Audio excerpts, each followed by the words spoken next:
nous sommes maintenant rendus à la loi numéro 4. On a donc vu jusqu'à présent le log d'un produit, le log d'un quotient. Il reste à voir le log d'une autre opération entre M et N, c'est-à-dire le log d'une puissance.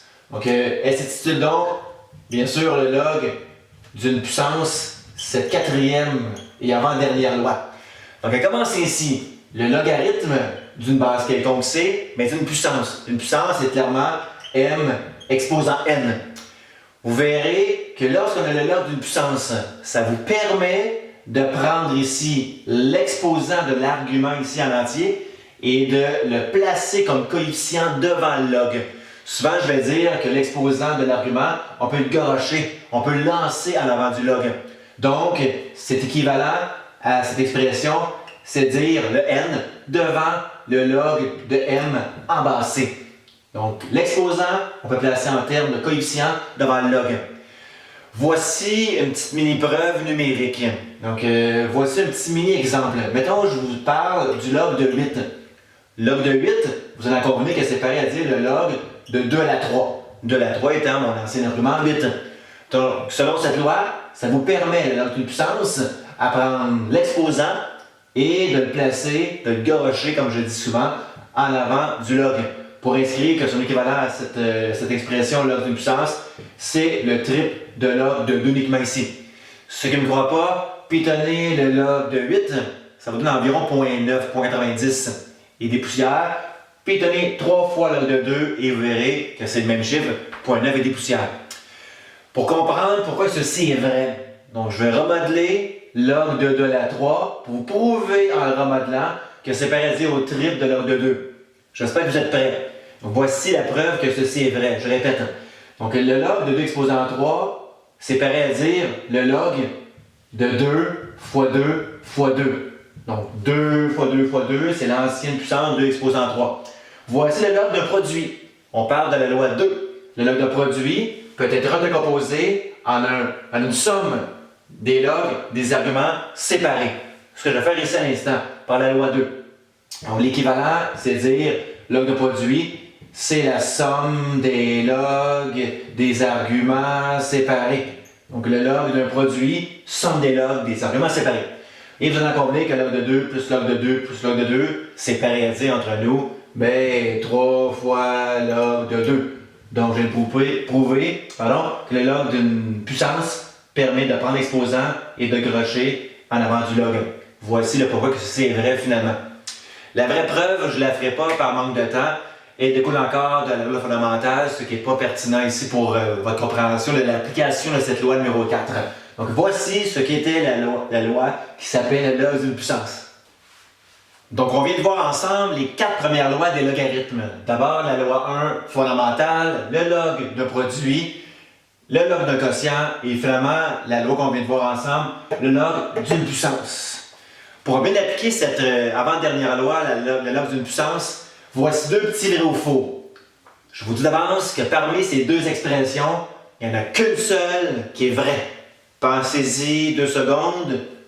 Au pire, appuyez sur pause immédiatement pour y réfléchir. La seule qui est vraie, c'est la deuxième. Alors bien sûr, l'autre est fausse. Voici pourquoi la première expression elle est fausse.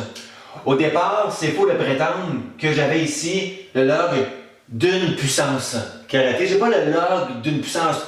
J'ai le log en réalité d'un produit, c'est-à-dire le log du produit entre 3 et x à la 5. Pour appliquer la loi numéro 4, il faut avoir qu'une seule puissance à l'intérieur du logarithme.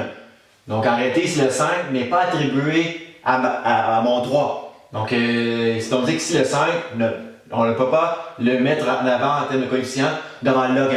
Pour que cette expression soit vraie, il va falloir avoir le log d'une seule puissance. Donc entre parenthèses 3x au complet à la 5. Ce qui permettrait d'avoir ici une seule base, 3x, à l'exposer entièrement. Là, j'aurais pu prendre l'exposant et le mettre en termes de coefficient à l'avant du log. Donc là, ça aurait été donc vrai ici. Voici pourquoi la réponse première, c'est-à-dire la première expression, était fausse. La deuxième est totalement vraie, dans le même sens que ce que je viens de dire auparavant. J'ai le log d'une seule puissance.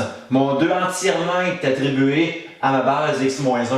Donc, je peux prendre la loi 4 qui me permet de prendre l'exposant et de le placer en avant en termes de coefficient.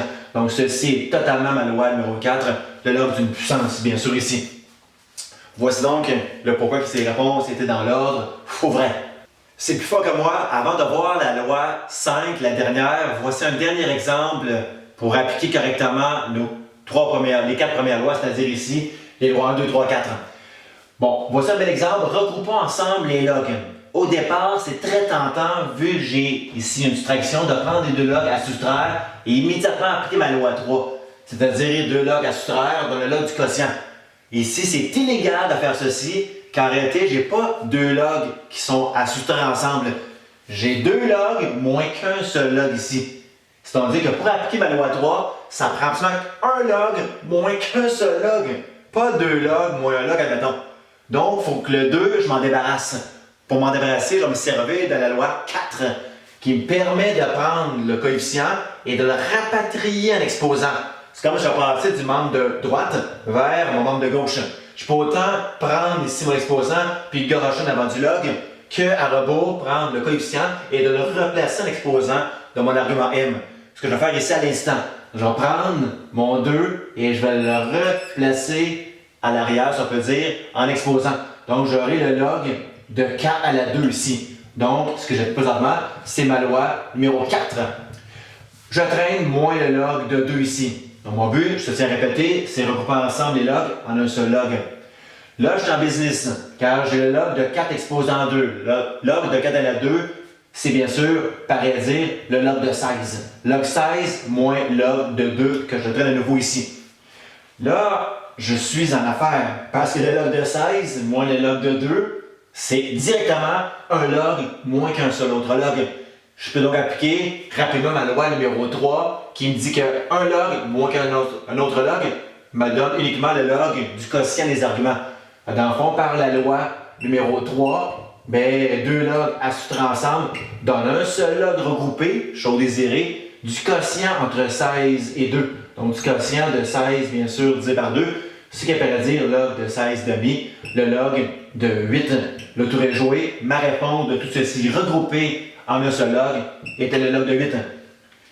Au pire, pour le vérifier puis tenir, 2 fois le log de 4 moins le log de 2, je ne sais pas qu'est-ce que ça donne. Ça donne un nombre quelconque. Et donc, ce nombre, je vous garantis que c'est le même que le pitonnage de log de 8. Dans le fond, si vous voulez regrouper des logs, ça ne prend aucun coefficient autre que 1 en avant de vos logs. Pas des 2, des 3, des 4, peu importe quel coefficient. Si vous n'avez, rapatriez-les en exposant pour par après appliquer une loi, soit la loi numéro 3 comme c'est le cas ici, ou si on veut plus, le log d'un produit. Donc voici donc un dernier exemple avec on voit ensemble la loi numéro 5.